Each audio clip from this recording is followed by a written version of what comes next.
À Paris, la Fashion Week s'est achevée ce 10 mars avec les derniers défilés de la saison prêt-à-porter automne-hiver 2026-2027.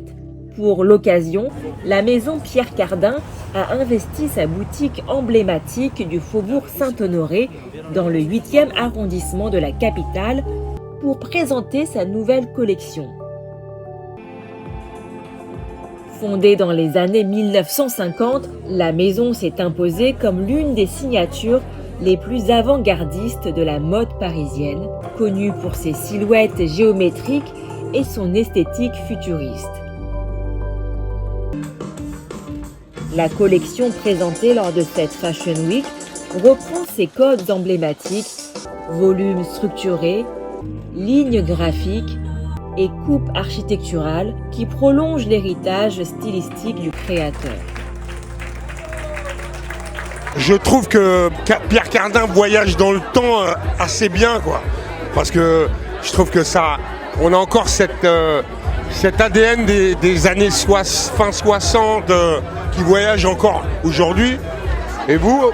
Et moi, j'en parle tout le temps, mais moi, c'est la couleur que j'adore. Les couleurs vives, comme ça fait du bien d'en voir un peu dans des collections actuelles. 我特别喜欢这个 Pierre Cardin 的 Identity， 因为有很多颜色，所以特别有特色。 J'ai adoré les couleurs et j'ai une tenue d'ailleurs qui, je pense qu'elle m'obsède et je pense que ça doit être la même pour toi. Alors moi j'ai adoré les capes, je trouve que ça devient un vrai vêtement à part entière, les matières sont dingues, le mélange de couleurs aussi. Et puis les carrures comme ça, je trouve que ça donne, on est powerful avec ça, donc vraiment une grande force. Et en même temps, il y a aussi parfois des pièces un peu fluides. Et ça, c'est sympa. Alors, ce que j'ai vraiment adoré là sur ce défilé Pierre Cardin, c'est les couleurs et les formes. Il y a toujours beaucoup de volume et c'est un truc que je trouve hyper intéressant chez ces créateurs depuis toujours d'ailleurs. Il a toujours été avant-gardiste et c'est vrai qu'aujourd'hui, on arrive toujours à être surpris alors qu'il reste toujours dans son univers. Donc, j'adore. Il est toujours très pop, très coloré, fluo. J'ai adoré le défilé, comme d'habitude il y a un très beau jeu entre les textures, les formes, les couleurs aussi. À chaque fois j'adore les couleurs qui sont très franches, mais la tenue que j'ai préférée ce soir, je pense que c'était la robe noire, transparente, pailletée avec des effets de rayures. Ah, je l'ai adorée, celle-là honnêtement je pense que je pourrais la porter tous les jours. C'est le dernier jour de la Fashion Week, on finit par Cardin, c'était trop sympa. J'ai adoré les petits masques de Venise, sur le thème d'ailleurs, et toutes les pièces un peu en cuir, vinyle, la fluidité, les pièces hommes étaient vraiment sympas aussi. Depuis la disparition de Pierre Cardin en 2020, la maison est dirigée par Rodrigo Basilicati Cardin, son neveu, qui poursuit le développement de la marque tout en restant fidèle à l'esprit visionnaire du fondateur.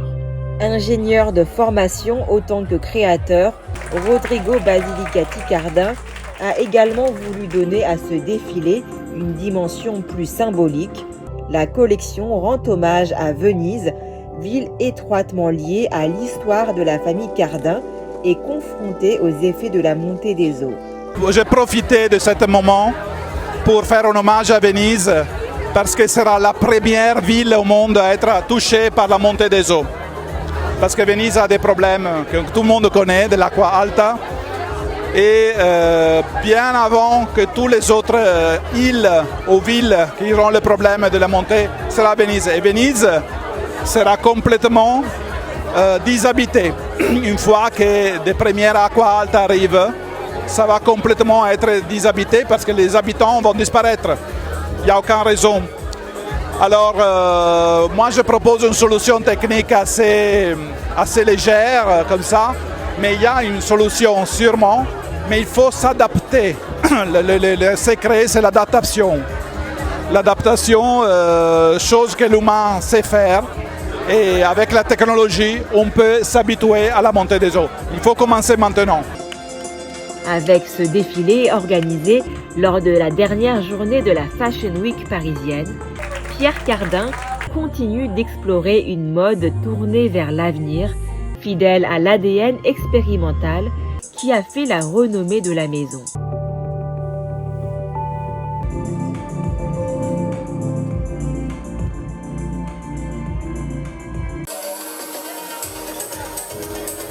Reportage par Mandarin TV.